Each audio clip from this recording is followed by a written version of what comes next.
Seguimos conversando con Franklin Vázquez, economista, quien fuera, ¿verdad?, director ejecutivo por mucho tiempo de Codopyme, la asociación que agrupa a las pequeñas y medianas empresas, y quien fuera también, por eso habla con tanta propiedad, subdirector de Promipyme, productor y conductor del programa Visión Empresarial. Franklin, nos quedamos, que estábamos terminando todo lo que tenía que ver con corregir lo que está mal. Y tú hablabas de algo y se me quedó colgando esta pregunta. Tú hablabas que había que aumentarle los fondos a Proindustria. ¿Y no habría que aumentar los fondos también a Promipyme? Sí, hay que aumentárselos, sobre todo porque aquí se ha hablado una mentira por mucho tiempo, de que a Promipyme le llega dinero. Hace tiempo a Promipyme no le llega dinero fresco. Entonces, yo sé que tiene un retorno, sí, pero el retorno con el que trabaja es una tasa relativamente baja en términos de los costos operativos que tiene. Y esos costos operativos no son mayores porque parte lo paga el gobierno. Entonces, en ese caso, yo sé que la demanda de financiamiento, en un momento la calculamos en alrededor de 8.000 millones. 8.000 millones. La demanda de financiamiento, probablemente eso ha cambiado y puede haber aumentado un poco, no sé cuánto porque no he hecho los cálculos. 8.000 millones en tiempos normales, pero si, digamos, el próximo gobierno tiene una política agresiva, digamos, cuando digo agresiva en el buen sentido, sí, de creación masiva de empleos a través de la pequeña, mediana y microempresa. No, eso puede hasta duplicarse. Entonces hay que aumentarlo más todavía, ¿verdad? Eso puede hasta duplicarse, tranquilamente puede duplicarse. Obviamente, yo no trabajaría con el mismo esquema con el que se está trabajando, que es parte de las cosas que hay que hacer. Nuevas. Nuevas, que habría que hacer. Obviamente, cosas que nunca se han hecho. ¿Cuáles son esas, por ejemplo? Lo primero que yo creo, no es que yo creo, es que nunca se ha hecho, es un censo nacional de la micro, pequeña y mediana empresa. Okay. Yo recuerdo que había una institución que siempre decía, en el país hay tantas empresas, pero me parecía a veces como ilógico pensar en un número sin saber quiénes eran, dónde están, cuáles son sus demandas, cuáles son sus problemáticas, cuáles son sus necesidades, cuáles son las características de los empresarios para saber cuáles son las características de los emprendedores. Pero cuántas hay en cada provincia, cuántas hay en cada municipio, cuál es la tasa de mortalidad, cuántas nacen, cuántas mueren anualmente. ¿Y por qué mueren? ¿Y por qué mueren? Entonces, todos esos datos son interesantes porque que sí. hay un Fundes, es una fundación para el desarrollo social en México y está en casi América Latina, en toda América Latina. Ellos hicieron un estudio en donde se determinó que el financiamiento no era la problemática principal de la pequeña empresa. Ajá. Y eso fue una sorpresa. Porque siempre se piensa que el dinero es el problema. Sí. No. Ajá. Tú le puedes dar lo que tú quieras al pequeño empresario y si ese empresario no lo puede manejar, va a la quiebra. Si no tiene capacidad de gerencia. Es más, te puedo contar una historia. Hay empresas pequeñas que no deben crecer, porque crecer significa la muerte. Porque el empresario no está en capacidad de administrar algo que no sea de ese tamaño. Y porque, por ejemplo, y eso... Déjame decirte, Franklin, tú acabas de decir una verdad enorme, porque muchas veces he conversado con personas que dicen, mira, ese señor comenzó con una mesa de empanada ahí en esa esquina, y entonces después le fue tan bien que entonces quiso montar un restaurancito y tan pronto montó el restaurancito, quebró. Pero eso tiene una lógica. Eso tiene una lógica. Muchos de esos empresarios no se forman para ser empresarios. Son empresarios prácticos. Ese es el primer elemento. El otro elemento es que cuando tú hablas, por ejemplo, del enfoque marginal, ¿qué es lo que tú dices en el enfoque marginal? Una persona que tiene una pequeña empresa en un local pequeño, ponte una panadería.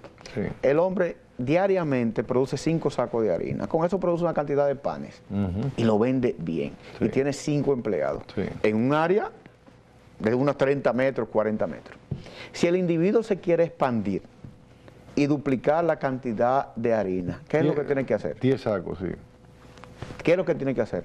Tener otro local. Ampliar el local. Entonces, eso implica una inversión que probablemente él no está en capacidad. Entonces va a tener que tomar un préstamo. A la tasa de interés que estamos prestando aquí, probablemente el hombre no lo va a aguantar. Porque aquí no prestamos para el desarrollo, aquí prestamos para pagar mañana. Y la pequeña empresa no está en capacidad de pagar mañana. Pues no tiene un concepto raro del desarrollo. Bueno, entonces, yo te digo, no puede crecer. Y entonces el problema era la formación del individuo y la organización. Los individuos empresarios que se organizan nunca quiebran. a menos que haya una crisis económica como la del 2003. Ya ahí entonces, ya ahí sálvese quien pueda, ahí no, ahí no hay forma de tú decir administro bien, administro mal, con una crisis como esa. Entonces, ¿qué yo digo?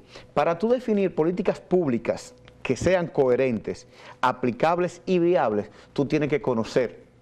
Un censo es lo primero. Un censo es lo primero. Okay. No hay forma en que para poder diseñar correctamente políticas hacia ese sector. Okay. Claro, porque yo tengo que saber la naturaleza de la problemática. Sí. Dirán, bueno, pero aquí se han hecho muchos estudios. No, pero nunca se ha hecho un censo. Ok. ¿Y en cuánto tiempo tú estimas, o te han dicho algunas personas que saben de esto de censo, en cuánto tiempo podría un gobierno hacer esto? No, es que nosotros hacemos censo también, nosotros hacemos estudios, hacemos investigaciones. Y esas investigaciones, tú puedes tener eso en un año. Tú tienes toda la información. Okay. Y quizá menos. Todo va a depender de qué, de la cantidad de recursos que tú tengas. Okay. Por la cantidad de recursos te puede definir el tamaño de una muestra, porque al final tú haces el censo y ese censo tú lo vas a regionalizar. Y obviamente, si lo haces a nivel nacional, va a implicar una cantidad de recursos diferentes, así haces una encuesta, o así haces una muestra, o haces un sondeo. Pero es un censo serio que hay que hacer. Número uno, censo.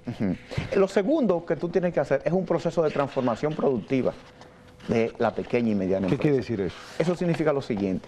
Cuando tú evalúas el parque industrial del país, tú te das cuenta que el 96 al 98% de las empresas nacionales, incluyendo grandes, están tecnológicamente atrasadas. Okay.